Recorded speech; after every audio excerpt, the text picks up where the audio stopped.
Hey, I'm Elma. Welcome to my channel. Thank you so much for joining me for another video. So today I'm going to be showing you how I apply my false lashes. Oh my god, I never knew I would be one to do this kind of a video, because if you know me for a while and you've been following me for a long time here on YouTube, those videos are no more available, but I never ever used to apply false lashes, and that's simply because I did not know how to do it. I was always super clumsy, and I'm like, my lashes aren't made for false lashes because my natural lashes are quite small and very curly, so really hard to apply falsies because if anything you feel like they're getting in the way all the time. But I'm here to show you that when there's a will, there's a way.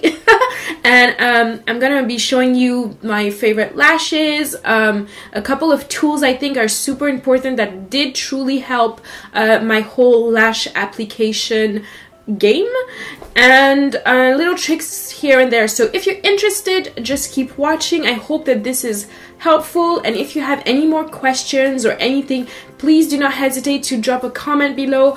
I love answering and helping further if you need more information. Like, I don't mind that at all. Without no further ado, let's get into the video. And yeah, if you do like this video, please don't forget to give me a little thumbs up. Don't forget to subscribe. Don't forget to hit that little bell so you should be notified when I have a new video. And yeah, let's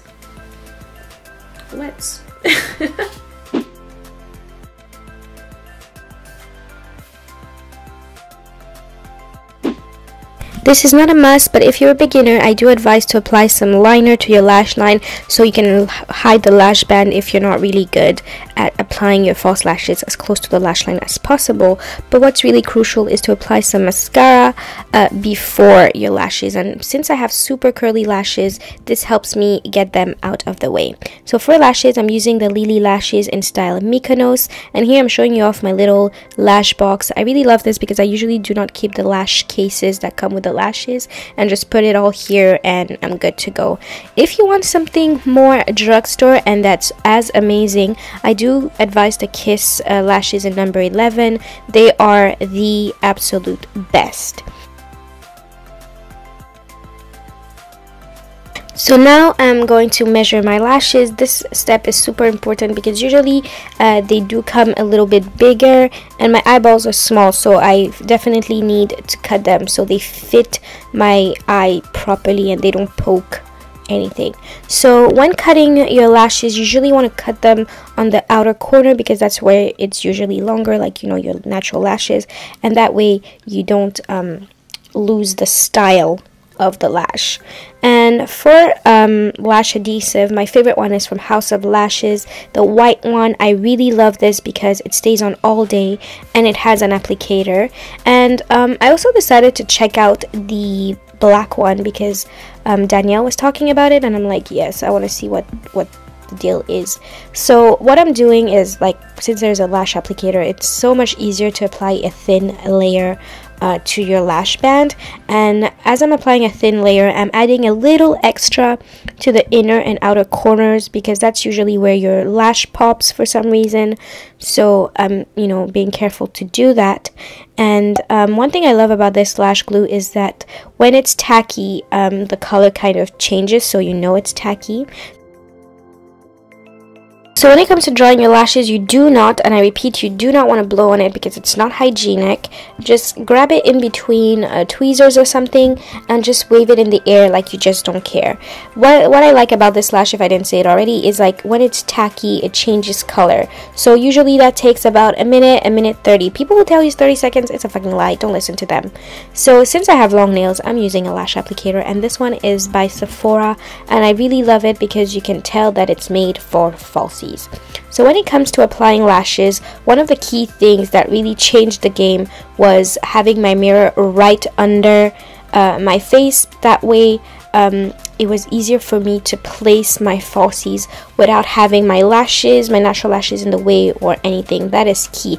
Have the mirror right under so you have a better angle when it comes to like placing your lashes as close to your falsies as close to the lash line as possible. Since my glue is nice and tacky, it's very easy for me to move my lash around and replace it without having it all over the place. This lash applicator is so good because it's easy to pinch and grab without like the fear of your lashes, you know, ripping or anything. So I like to use the other side to push down the lash as close to the lash line as possible, and then I use the other side to pinch. I feel that pinching is super important, especially if you do not put your mascara after, because what that does is like it crimps your real lashes to your false lashes, and since it already has some of that mascara, it kind of binds it together.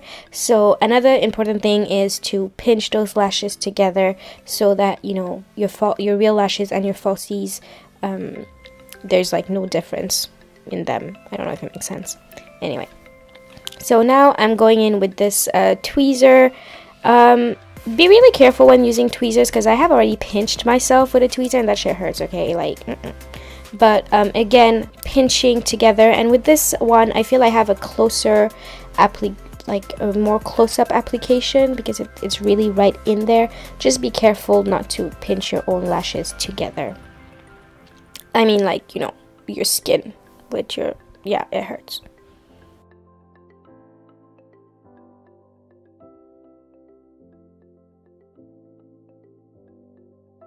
Now this lash curler is my all-time favorite one. It's really small, and what I love about this is I have way more control over my lashes in comparison to like your regular schmegular lash curler. Because my eyes are hooded, usually it just messes everything up and I don't know how to use like proper lash curler for the life of me. But with this I have way more control and I don't distort my lashes, and I'm still able to open up my eye.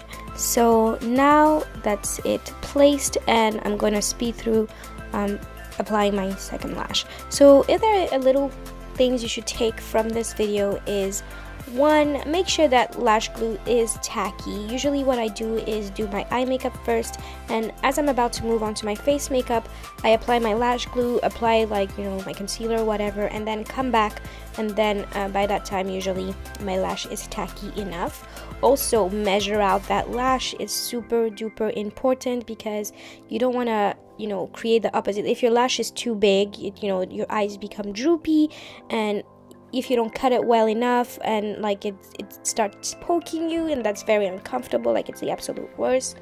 And yeah, just, you know, pinch those lashes together, get that mirror right under so you have a better view at applying your falsie as close to the lash line as possible, and pinch those lashes together so there's no, so people are like, oh my god, her lashes are so pretty. So yeah, that's basically it.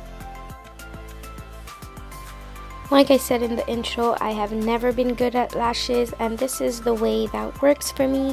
If you have any other questions, please do not hesitate to ask them, and if I can do it, you can do it, seriously, really. So yeah, anyway, bye!